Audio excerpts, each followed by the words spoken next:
Vous avez peut-être entendu parler, voire même participé, aux rencontres européennes ufologiques, voire même mondiales, qui se sont déroulées à Châlons-en-Champagne en 2005. Cet événement, qui a duré 3 jours, a réuni plus de 200 personnalités du monde ufologique provenant de 18 pays différents. Il y avait près d'une centaine de stands. Cet événement a été une première et pour l'instant le seul. Il a été suivi par plus de 2 millions de téléspectateurs en Allemagne, car ces rencontres ufologiques ont été en partie retransmises en direct. En France, ce sont plus de 100 journalistes qui ont couvert cet événement.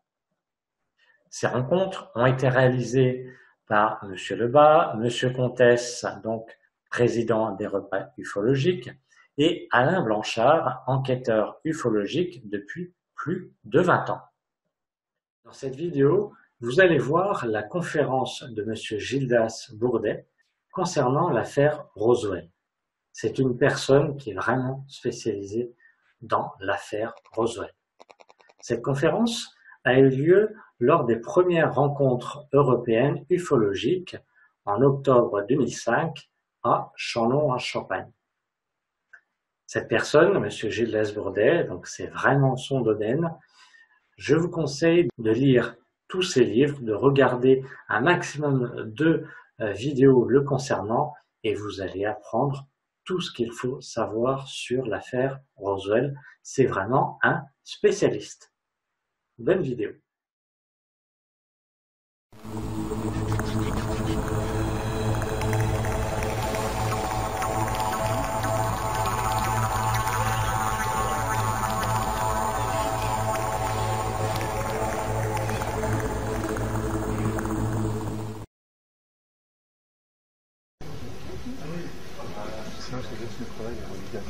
Voilà, je me présente chez Gildas Bourdet, donc ufologue français, auteur de quelques livres, dont un, c'est ma spécialité, sur Roswell.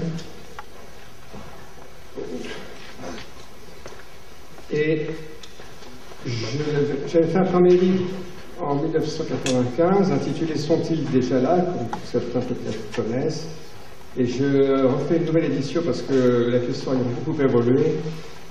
J'ai en fait une édition augmentée qui est parue chez Jean-Michel Grand-Cyr, qui est à son stand d'ailleurs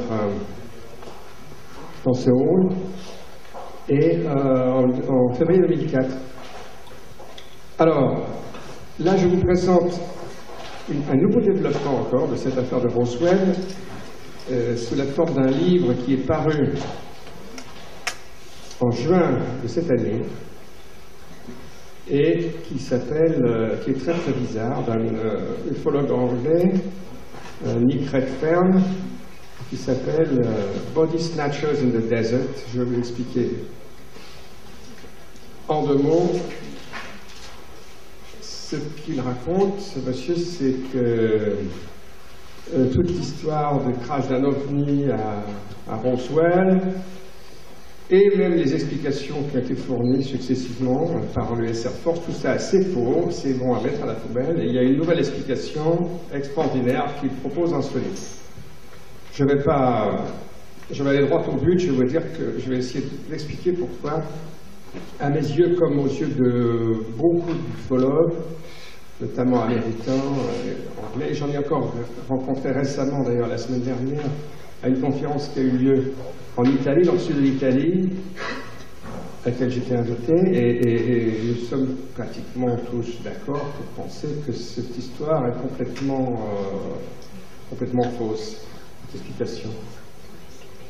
En 2 mots, je vous l'ai dit tout de suite, en attendant que les images arrivent, et ça y est, je sens qu'elles sont en train d'arriver, n'est-ce pas? Ouais. Et son explication à lui, alors si vous êtes tous bien assis, je vais vous la donner, c'est que en réalité, toute cette histoire de crash d'un ovni à Roswell a été inventée par les militaires américains pour cacher un secret beaucoup plus considérable, une histoire extrêmement secrète, d'expériences horribles qui auraient été menées par les militaires américains sur des expériences d'irradiation en vol à bord d'un avion bizarre, accroché à des ballons encore plus bizarres, qui ont été lâchés dans la région de White Sands, avec à bord de l'avion des matériaux radioactifs pour irradier, pour faire des expériences d'irradiation de prisonniers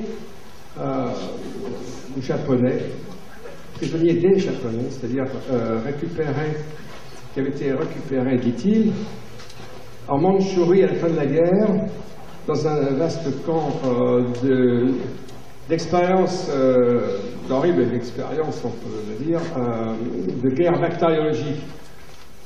On a tué les Japonais ont fait un camp là, en Mandchourie, à Pikfang, Mandchourie, qui a... Alors voilà, ça y est, je vais pouvoir vous montrer déjà la couverture du livre.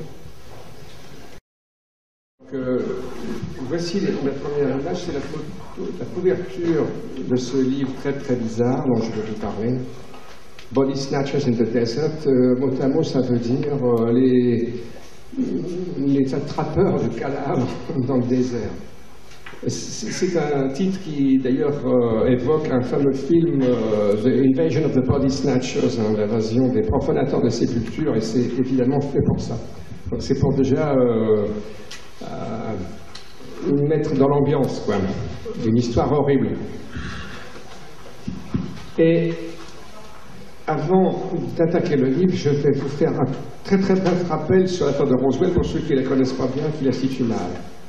Donc, on va avancer très vite. Alors ça, c'est l'auteur en question, c'est un Britannique. Alors, deux mots quand même.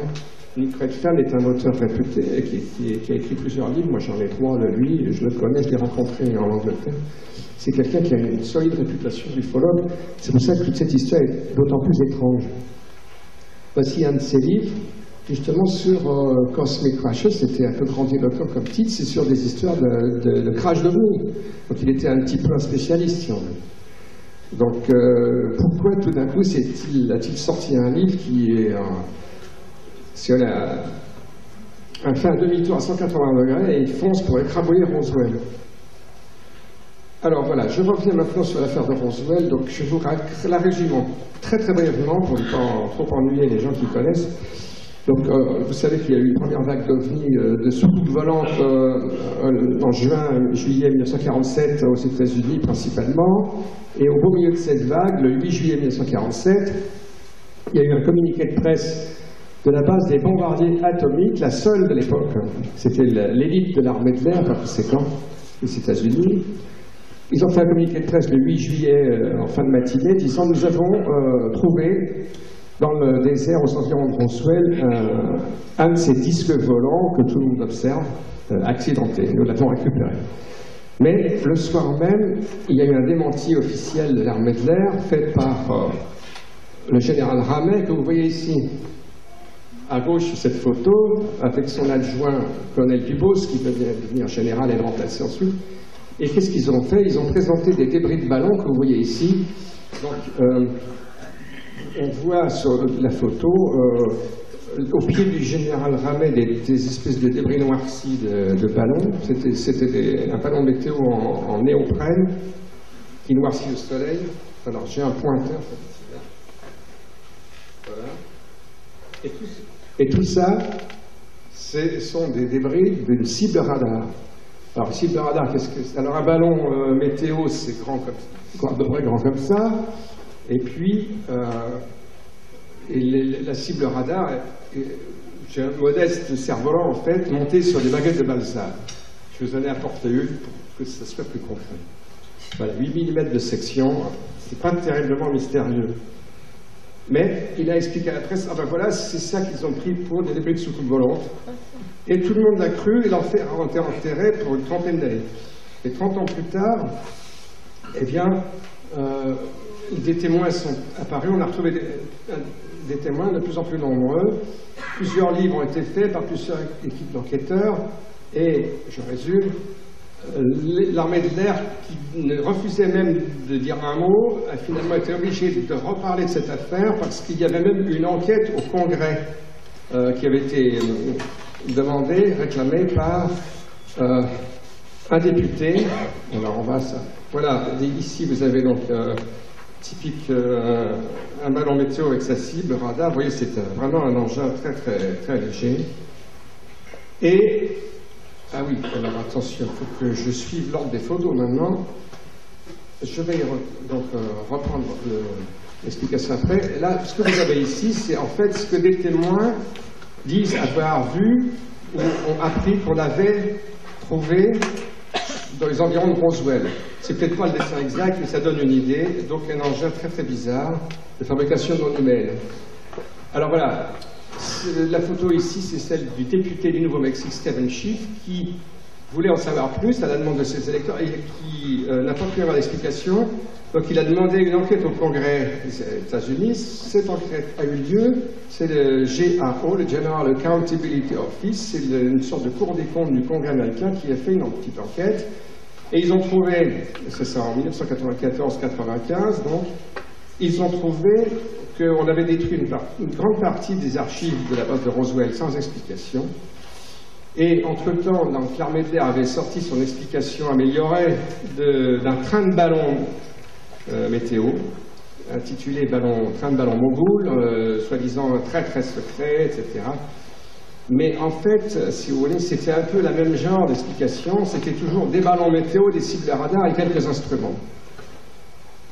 Et donc, vous avez eu en parallèle les explications de l'armée de l'air, que je vous dis à l'instant, le rapport du Congrès du GAO, et en plus, vous avez eu cette fameuse histoire très très controversée, un véritable scandale du film de l'autopsie qui est arrivé juste à ce moment-là et qui a pratiquement occulté la commission d'enquête, le rapport du Congrès. Ici, vous avez une photo d'un assemblage de trains de ballon. Vous voyez que ce sont des matériaux très fragiles, pas légers. Alors, j'avance d'un cran dans mon explication rapide de Roswell. Ce qui apparaît dans les documents américains, même dans le gros Roswell Report de l'armée de l'air de 1000 pages, quand on étudie de près, on s'aperçoit qu'en fait, même ce train de ballon, très contestable comme explication, il n'a même pas été lancé en fait.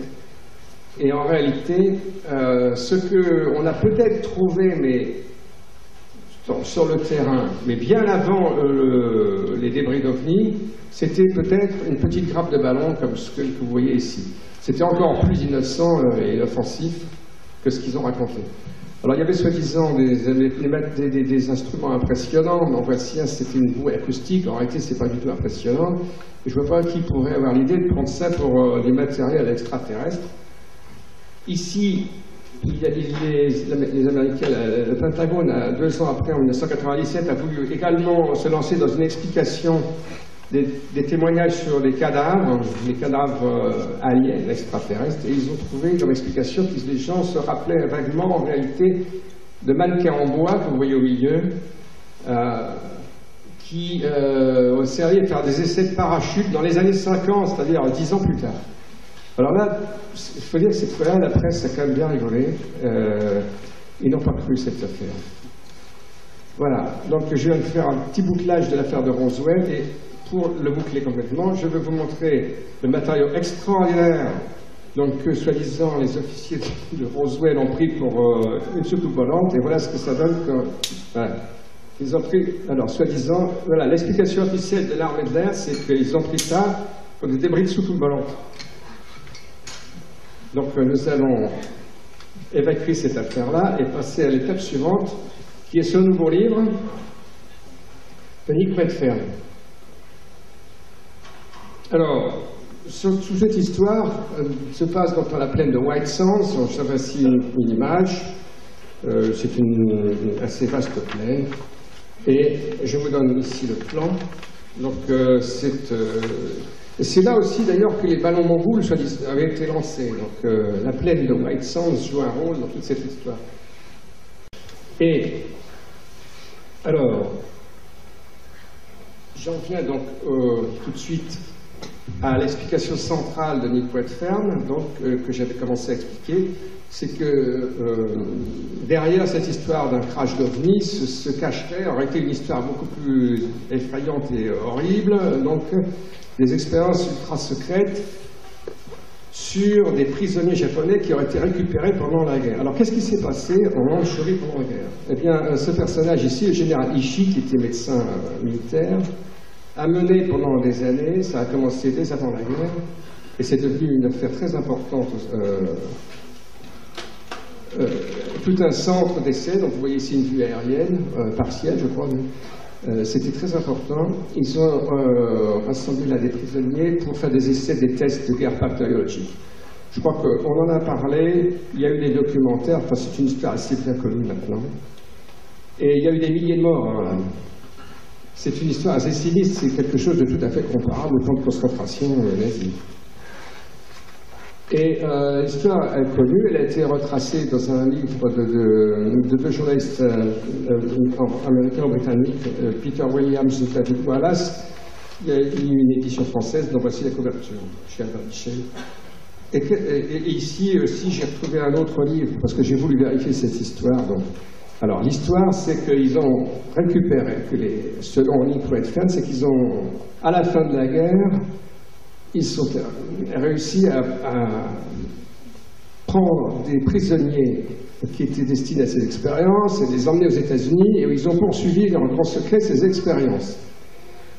Or, quand on regarde les livres d'histoire un peu sérieux, et en voici un qui a été écrit par un Japonais, qui a été approuvé par les Américains, il n'y a jamais eu de... C'était absolument impossible, car à la fin de la guerre, au moment où on explosait les bombes atomiques, vous savez sans doute que les Russes, par accord d'ailleurs passé avec les Américains, ont envahi la Mandchourie à toute vitesse. Hein. Ils ont mis en ligne 5500 chars et tout à l'avenant.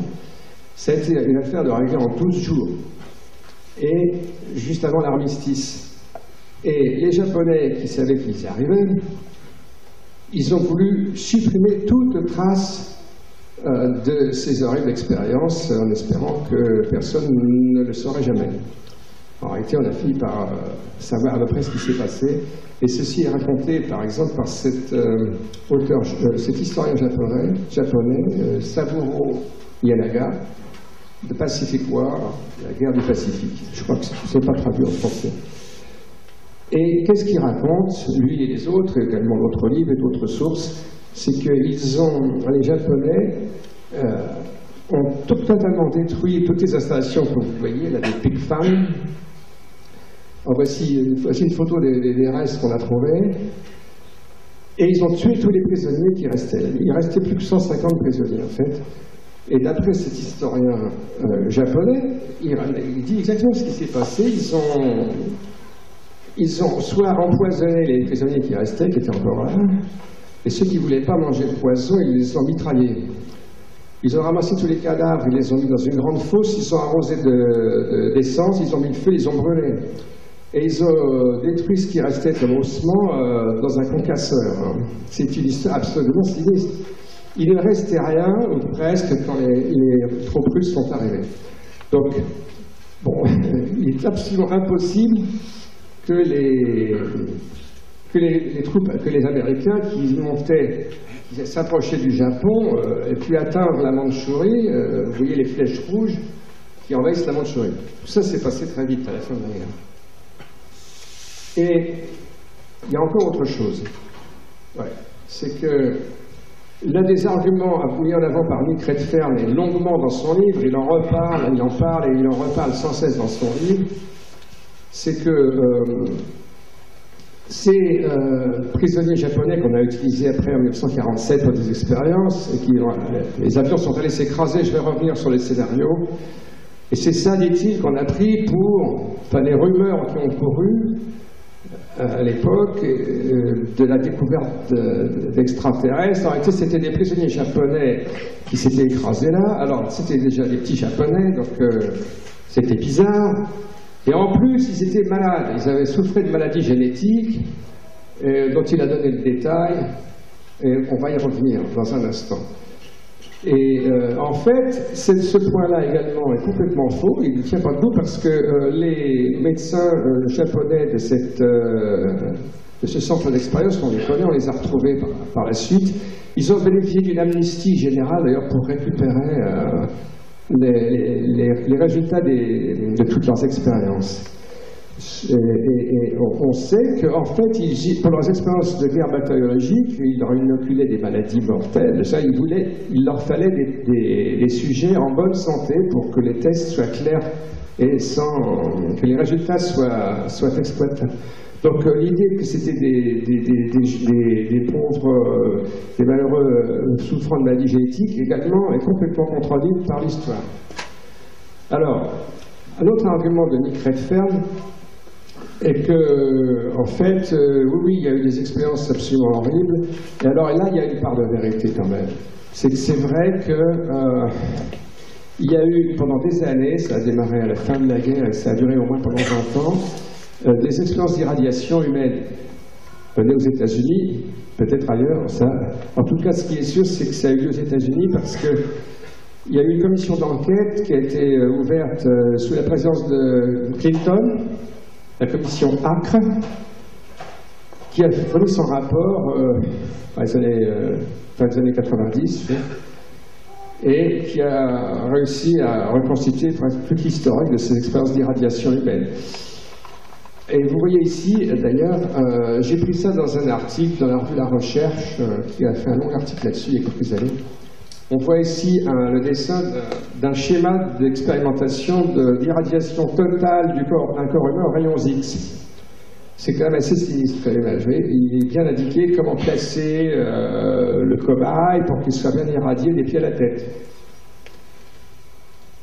Peut-être que certains d'entre vous ont du mal à croire que c'est vrai, que c'est passé, mais si, c'est absolument certain. Alors, Nick Redfern emploie ça, il utilise ça pour dire, mais vous voyez, il y a eu des expériences horribles, donc mon histoire est plausible. Arrêtez, c'est une histoire complètement différente, ça n'a rien à voir. Et en plus de cela, dans ce rapport très détaillé, qui raconte quelque chose comme 3000 expériences d'irradiation, qui ont été menées pendant une vingtaine d'années, il n'y a absolument rien sur les expériences racontées par Nick Redfern. Donc c'est un petit peu embêtant également pour son histoire. Alors, voilà, un autre argument, je vais vous parler un peu plus longtemps. Ah non, j'ai déjà plus tellement de temps, si ça va. C'est que un autre chapitre du livre s'attaque à donc, cette histoire de maladie génétique qui aurait pu donner à croire qu'ils avaient trouvé des extraterrestres. Et alors, c'est l'une des révélations fracassantes de Nick Redfern dans son livre. Alors, d'où viennent ces révélations? Il dit qu'il a été informé par des agents de services secrets britanniques puis américains, des membres de divers groupes, organismes. Alors, le premier, c'était en 1996, et ça a duré comme ça jusqu'en 2003. Il a écrit son livre qui est paru donc cette année en 2005. Ils lui ont tous raconté donc, cette histoire cette histoire qui est fausse, de récupération de prisonniers japonais handicapés. Donc, ils lui ont tous menti et ils lui ont tous raconté le même mensonge. Je vais y revenir à la fin parce que c'est quand même, ça pose une grosse question, c'est celle de la désinformation, bien entendu. Et l'un des volets de toute cette histoire, c'est qu'en 1996, il a été donc abordé par des gens des services secrets, intelligence britannique, qui, dit-il, lui ont montré une version très longue de ce fameux film de l'autopsie apparu en 1995. Vous savez, il faisait 15 minutes à peu près ce film. Alors il dit qu'il lui ont montré un film d'1 heure, beaucoup plus long, si c'est pas plus. Alors je vous rappelle ce film, vous voyez ici une image de ce film étrange qu'on n'a toujours pas bien expliqué d'ailleurs, mais enfin il y a raison de penser que c'était une grosse opération de désinformation et qui trouve son origine dans les services secrets américains. Si ça vous intéresse et qu'il reste un petit peu de temps, on pourra revenir là-dessus.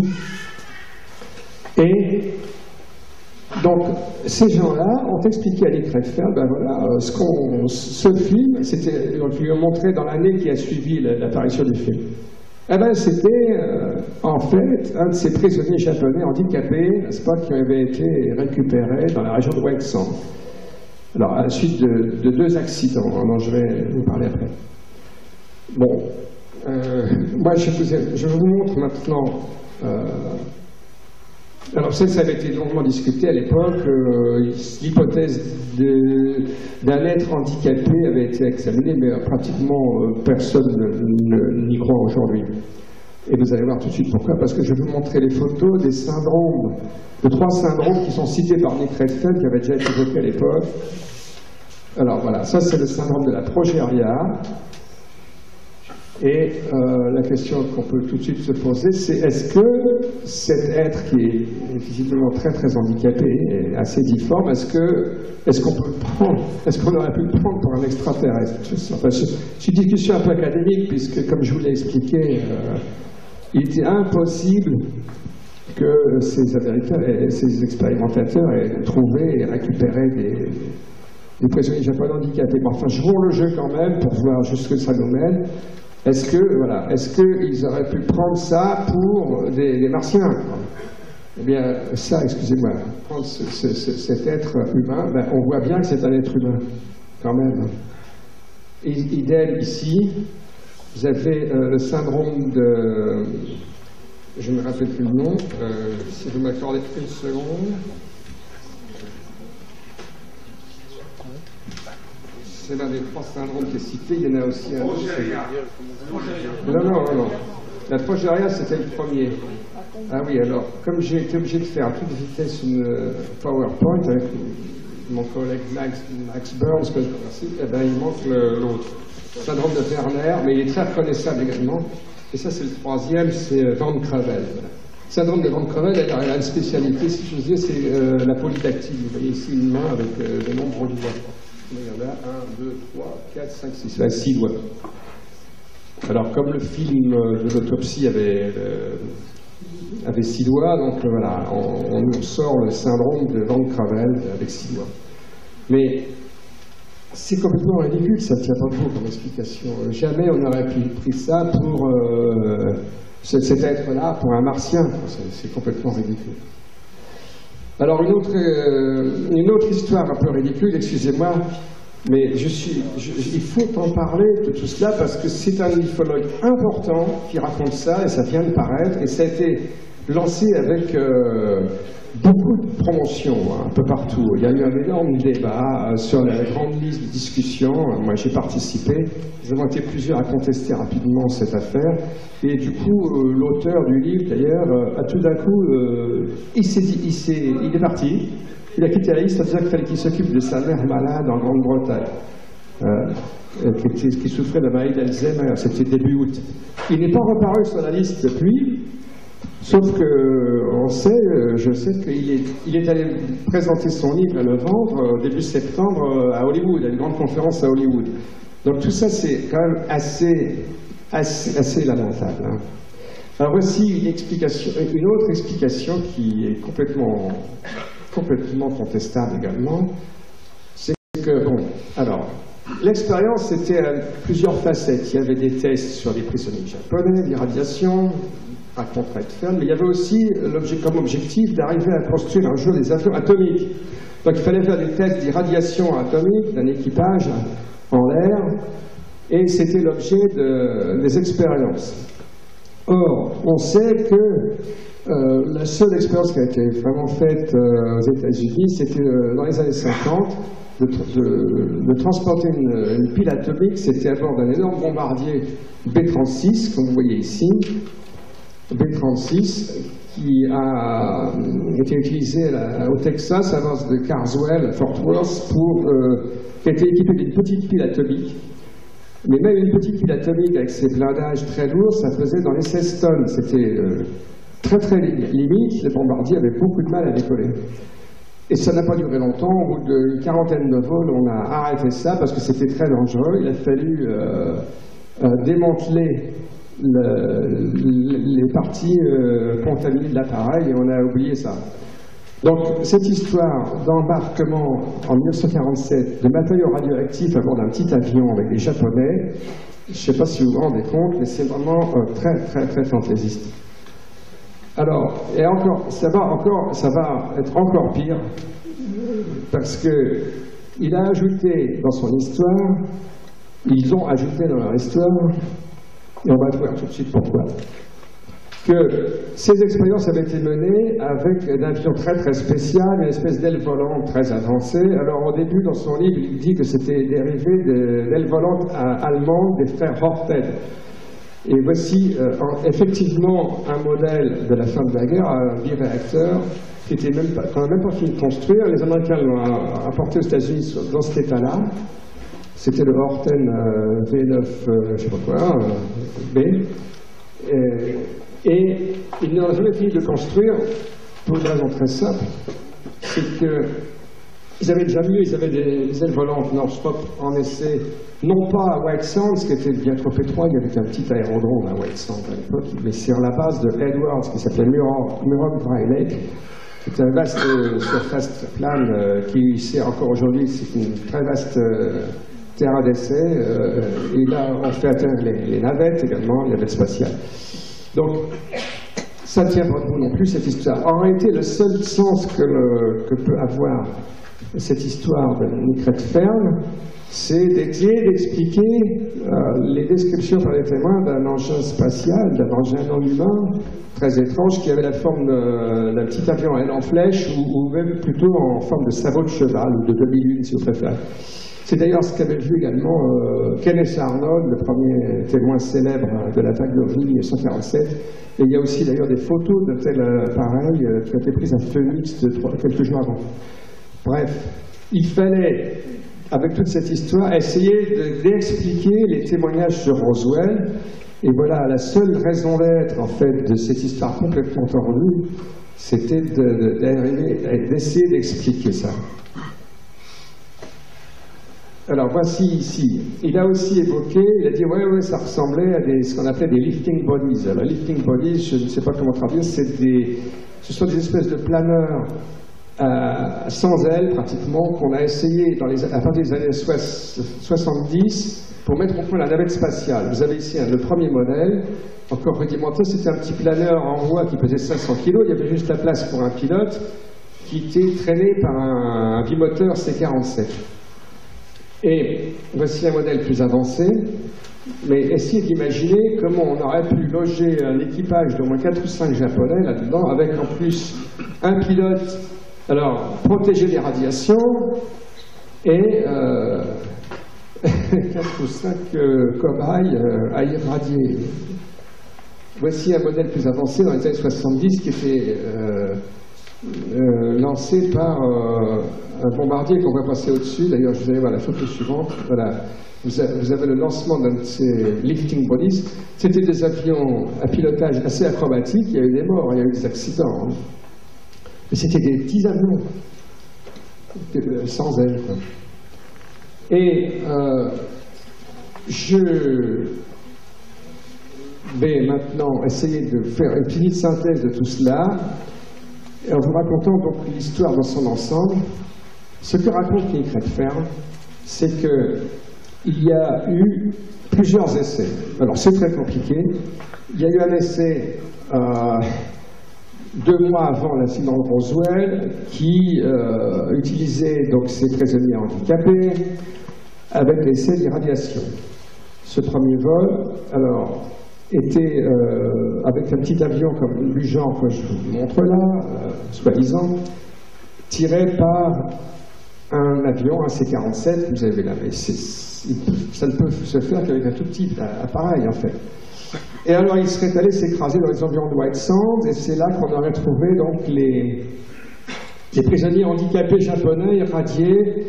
Alors, à quoi ça ressemble cette histoire? Je vais vous dire à quoi ça ressemble. Ça ressemble en fait à un récit tout à fait bizarre qui a été fourni en 1995 à la suite de l'apparition du fameux film de l'autopsie d'un extraterrestre de Roswell. Vous savez qu'on a cherché longuement le caméraman qui avait fourni ce film. On ne l'a jamais vraiment trouvé, enfin certains prétendent que si, et qu'il a fourni un récit de ce qui s'était passé, de ce qu'il avait vu. Et ça correspond à peu près. Voilà. Donc cette histoire de Nicret Fern correspond assez bien au récit de ce caméraman fantôme qu'on n'a jamais retrouvé, et donc à un récit très contestable et très douteux. Mais alors, les choses se compliquent sérieusement parce que Ça se passe 2 mois avant. C'était d'ailleurs le récit du caméraman, dans la région de White Sands. Mais il reste encore à expliquer le crash de l'OVNI supposé de Roswell, dans la région de Roswell. Eh bien, il y va, Nick Redfern, et il explique qu'il y a eu un deuxième vol qui également s'est allé s'écraser, mais cette fois dans la région de Roswell. Alors là, il a un gros problème, c'est qu'il n'y avait pas de radioactivité. On se rappelle peut-être que le major Marcel, qui avait inspecté le champ de débris, avait un compteur GGR parce qu'il était officier de sécurité des bombardiers atomiques, donc il savait ce que c'était que la radioactivité. Et il avait vérifié qu'il n'y avait pas de radioactivité au sol. Donc, exit l'expérience d'irradiation des prisonniers. Il fallait trouver autre chose. Là, je me lance. Hein. Je suis en train de lâcher mes coups un petit peu. J'ai fait la même conférence il y a 8 jours en Italie, mais je n'ai pas osé aller aussi vite. Là, je fais plus fort un petit peu. Et il a donc imaginé, en fait, une autre histoire, c'est que... Enfin, il raconte une autre histoire, c'est que cette fois, ils ont accroché l'avion à aile en flèche, sous une grande grappe de ballons japonais, et ballons de Fugo. Alors attendez, je croyais l'avoir, mais malheureusement, je ne l'ai pas. C'est pas grave, tout le monde sait ce que c'est qu'un grand ballon. Vous avez sûrement vu un grand ballon, maintenant, mesdames et messieurs. Et les ballons Fugo japonais, c'était des grands ballons qui servaient pendant la guerre leur faire traverser l'Atlantique pour essayer de les faire atterrir de l'autre côté. En Californie, ils avaient une bombe accrochée et il s'agissait d'essayer de bombarder les États-Unis. Il y a effectivement quelques bombes qui ont explosé, ça a été gardé secret pour ne pas faire peur à la population à l'époque. Mais ils n'ont rien de très secret, ces ballons. Mais Nick Redfern s'est lancé quand même avec ses informateurs dans une explication extraordinaire qu'il y avait des projets très avancés de ballons stratosphériques, etc., etc., et que par conséquent, c'était ça qu'on avait utilisé. Et on avait accroché cet avion très avancé. Alors, dans la discussion, on a fait observer à Nick Redfern que, en fait, son histoire d'avion hors terme, ça ne pouvait pas marcher. Alors, il a changé. Il a dit non, ce n'était pas des avions hors terme, c'était des avions japonais. C'était des modèles japonais comparables aux avions hors terme. Donc, son discours a évolué au cours du débat, pour la discussion. Et alors, je vais vous en donner un autre exemple. Et donc, il y a eu un énorme assemblage, une grappe de ballons géants avec un avion à flèche accroché en dessous, et cette fois un équipage normal. C'était des Japonais normaux. Et tout ça a été embarqué. Alors, il n'y avait plus d'expérience d'irradiation, c'était juste une expérience de vol stratosphérique, je ne sais pas quoi. Et puis, ils sont allés flotter vers la région de Roswell. Et là, ils ont été pris dans une tempête épouvantable, ils ont été frappés par la foudre, les ballons se sont détachés, l'avion a été brisé, il y a un morceau de l'avion qui est parti avec les ballons, et puis il y avait même un pilote, l'un des membres de l'équipage qui restait accroché à ces débris, et tout ça est allé s'écraser sur le site numéro 1 de Roswell, celui du Ranch Foster, là où le fermier Brazel avait trouvé des débris. Donc voilà, alors ça c'est censé expliquer la découverte du champ de débris avec des débris qui ressemblent à des morceaux de ballon, si on veut. Et puis, qu'est-ce qui est arrivé au reste de l'équipage? Eh bien, ceux qui n'étaient pas écrasés là, ils sont allés 20 km plus loin, 20 miles plus loin, s'écraser. Et là, ça expliquerait peut-être donc la découverte de l'engin d'une espèce d'avion extraterrestre avec ces martiens. Voilà. Alors, dans la discussion, on a ressorti les uns les autres les mêmes arguments que pour l'affaire Mogul. On a fait valoir que les descriptions de débris faites par les témoins de Roswell, ça ne correspondait pas du tout à des débris de ballons. Et je vous ai fait la démonstration des baguettes de Balsa. Donc, pour les cibles de radar, là, il n'y a plus de cibles de radar, mais il y avait des ballons issus de ballons japonais, ce sont toujours des ballons. Donc, l'explication des débris, ça ne colle pas bien non plus. Et là-dessus, alors tout d'un coup, a surgi une nouvelle explication. Évidemment, il n'est pas fini encore.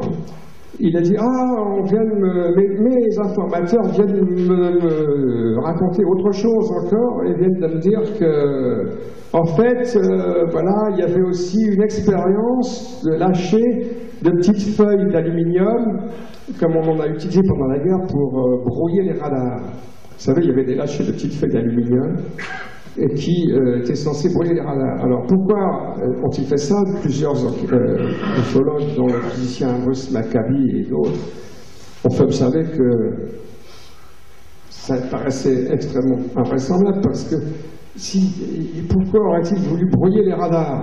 Ils avaient en réalité tout intérêt à suivre cet avion pour savoir où il est. Donc là aussi, on nage dans des contradictions inextricables. Et il y en a d'autres comme ça, je vous les cite maintenant de mémoire, mais c'est une discussion qui est devenue complètement insensée et qui nous amène dans un petit peu, si vous m'accordez encore 5 minutes, et puis après je vous laisserai poser des questions. Oui. Il y a cette question centrale qui a été d'ailleurs, qui lui a été posée, plusieurs personnes lui ont posé carrément la question sur la grande liste de discussion, mais vous avez été désinformé. C'est pas possible cette histoire. Et il a dit ah oui, c'est possible, peut-être bien que j'ai été désinformé, mais ça me paraît improbable.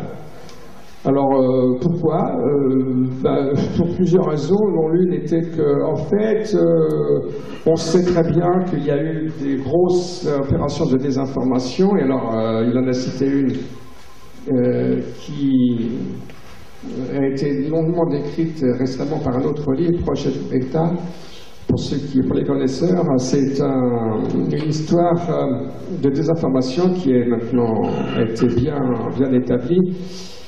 Dans les années 80, les services secrets américains de Nouveau-Mexique, dans le Kirtland, ont entrepris complètement de rendre malade, de rendre fou un ingénieur qui avait fait des expériences, M. Paul Benevitz, qui avait enregistré des choses très très bizarres dans les environs. Et on le sait maintenant parce que l'un des ufologues de l'époque, qui s'appelait Bill Moore, a avoué quelques années après, en 1989, à un congrès du BUFON, le grand organisme américain, qu'il avait participé à des manœuvres de désinformation pour rendre fou l'ingénieur Benevitz. Et entre autres, alors on l'avait entraîné on lui avait fait croire des histoires extraordinaires d'une base ultra secrète dans la région de Dulce, où il y avait des aliens, des petits gris qui avaient été établis, qui faisaient des expériences horribles, bien entendu, et qu'il y avait même eu un accord secret, on leur avait concédé cette base à condition qu'ils pouvaient faire même des enlèvements, à condition de ne pas en faire trop, et puis à condition aussi de donner quelques informations. En fait, c'est une histoire, vous savez, ça fait partie de toute la saga des révélations fracassantes des années 80. Bref, dit Nick Redfern, vous voyez, en fait, c'est du même genre d'histoire, et pour cacher les expériences horribles de White Sands, on a favorisé, c'est les services secrets américains, ont favorisé des histoires rocambolesques, et notamment des histoires de crash d'OVNI. Donc pour lui, ça fait partie des croyances et ça fait partie des informations bidons qui ont été lancées ou promues ou favorisées par les services secrets américains. Voilà, c'est ça son argument. Mais en réalité, ça ne tient pas trop non plus parce que en réalité, toute cette affaire de Roswell est surgie presque par hasard en retrouvant des témoins. Donc il n'y avait aucune connexion avec les services secrets au départ. Et il n'avait aucun intérêt à inventer une telle histoire alors que personne ne s'intéressait aux expériences. On ne se rappelait plus du tout de l'affaire de Roswell dans les années 70. Ça n'intéressait pas. Personne ne se rappelait de cette histoire. Donc, il y a un profond illogisme dans l'idée que ce seraient les services secrets qui auraient lancé tout ça dans le but de cacher des expériences secrètes que tout le monde ignorait également. Et puis alors un autre argument, je vais m'arrêter là, c'est qu'il dit « Ah, mais moi j'étais un petit ufologue, j'étais à moitié retiré de l'ufologie, donc j'étais pas du tout un bon candidat pour être désinformé. » Et en fait, c'est pas vrai, parce que comme il a fait observer un ufologue américain, il a continué à participer à de nombreuses conférences et à être actif, à écrire beaucoup d'articles. Voilà, donc je voulais essayer de présenter de manière pas trop incompréhensible, ce livre extravagant. Et moi, je vous laisse juger si vous avez envie de croire à cette histoire d'expérience horrible sur des prisonniers japonais. Voilà, je vous remercie. Maintenant, si quelqu'un veut poser une question, parce que c'est pas clair, il y a encore quelques minutes. Allez-y. Autant il semble qu'il a été désinformé au départ, Oui, Fern, est-ce oui. que vous pensez qu'il continue à l'être ou est-ce qu'il s'enlise dans lui-même? Alors la question, pour ceux qui n'entendent pas, c'est autant il semble qu'il a été désinformé au départ, est-ce que je pense qu'il continue à l'être? Ma réponse, tout ce que je peux vous répondre, c'est que Nick Redfern, nous étions en plein débat avec lui sur la grande liste de discussions nord-américaines. Il s'en est retiré brutalement en disant « il faut que j'aille soigner ma mère qui est la maladie d'Alzheimer en Angleterre, début août, 3-4 août, et depuis, plus rien. » Donc, moi, je ne peux pas vous dire. Si, je peux vous dire. Si, je peux vous dire. Autant pour moi. Parce que j'ai rencontré en Italie une personne, M. Paul Deritz, qui est un ufologue américain, qui est beaucoup étudié à Roswell. C'est lui qui était le producteur exécutif du film Roswell, que vous connaissez peut-être. C'est un type très gentil, d'ailleurs. Et je lui ai posé, il a assisté à la conférence de Nick Redfern au début septembre à Hollywood, et il a discuté avec lui. Alors ça m'a beaucoup frappé parce que quand j'ai commencé à discuter avec lui là, il y a 8 jours, il était assez impressionné et il croyait presque à cette histoire. Donc il est très fort, hein, ce Nick Redfern. Il vend très bien sa salade, si vous me permettez l'expression. Et je lui ai dit, mais non, mais c'est pas possible, ça ne peut pas expliquer le communiqué de presse, etc. Et alors, il a fini par en convenir, mais je lui ai dit, mais Nick Redfern, c'est pas possible qu'il croie à cette histoire. Et alors, il m'a dit, mais oui, mais effectivement, d'ailleurs, il m'a dit, je n'affirme pas que c'est vrai, moi, je vous ai proposé l'histoire, mais c'est peut-être pas vrai. Or, c'est encore un gros mensonge parce que le livre, je l'ai là, si les gens qui veulent le voir, ils pourront vérifier ce que je vais dire maintenant à l'instant, c'est qu'il est totalement affirmatif, il est catégorique à la fin de son livre dans ses conclusions. Il dit, voilà, oubliez Roswell, oubliez le crash d'un ovni, voilà ce qui s'est passé. Donc c'est un discours qui passe son temps à évoluer. Voilà. Oui? Mais alors, qu'est-ce qu'il y a de vrai dans cette affaire? Qu'est-ce que cache cette désinformation? Eh bien, je vous réponds, à mon avis, c'est très simple. Il y a une ligne conductrice, un fil conducteur très simple dans cette affaire compliquée, c'est le crash d'un ovni à Roswell, qui reste un secret fondamental dans toute l'histoire de l'ufologie. Voilà ce que je pense, moi. Et on n'a donc aucun document? Aucun document, d'abord. Si je prends ça au pied de la lettre, je vous dis si, il y en a au moins un.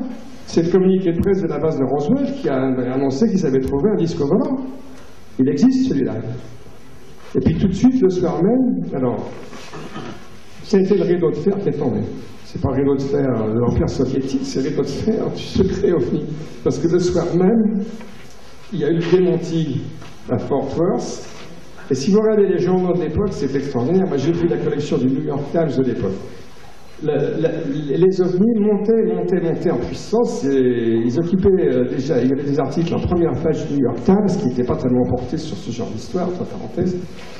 Et puis, bang, le 9 juillet au matin, il y a eu le démenti du ballon météo. C'était le gros titre de première page, le 9 juillet dans le New York Times. Et de ce jour-là, les ovnis ont dégringolé le jour suivant en 26e page. Et ils ont été tournés en ridicule. Et ça a été le début d'une attitude très négative des autorités américaines et relayée dans la grande presse. C'est un événement très important. Oui. Il y a un problème de date parce que oui. les expériences japonaises auraient eu lieu en 1944, or Roswell aurait eu lieu en 1945. Comment vous expliquez ce problème de date? Attendez.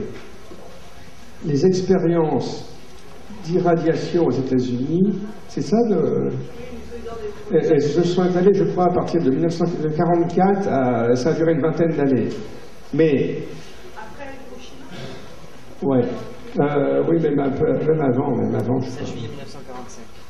Oui, Hiroshima, c'est juillet 45, mais de mémoire, je peux vérifier dans mes notes, la commission Acre du président Clinton a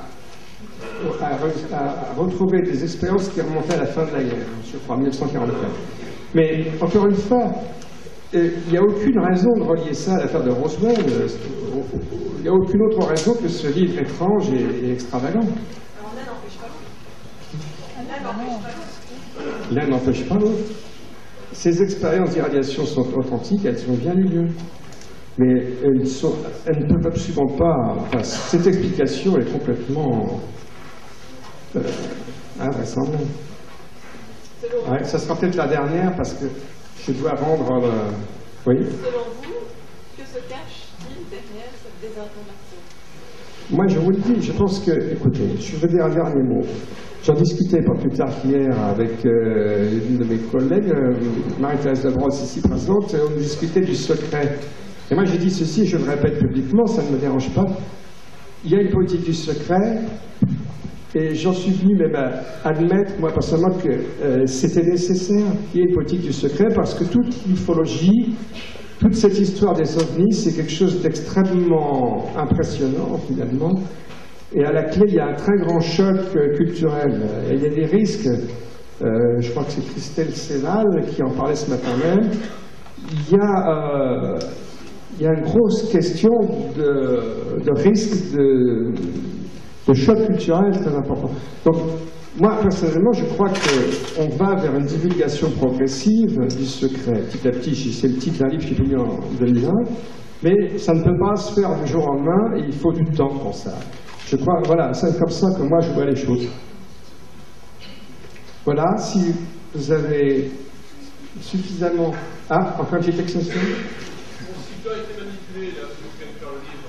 Est-ce qu'il y a une réaction officielle des autorités? Il y a absolument... Si, Nick Redfern dit qu'il a écrit au Pentagone pour demander ce qu'ils en pensaient, et ils lui ont répondu que non, cher monsieur Redfern, non, notre explication, c'est le train de ballon Mogul. C'est tout. Voilà.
Thank you.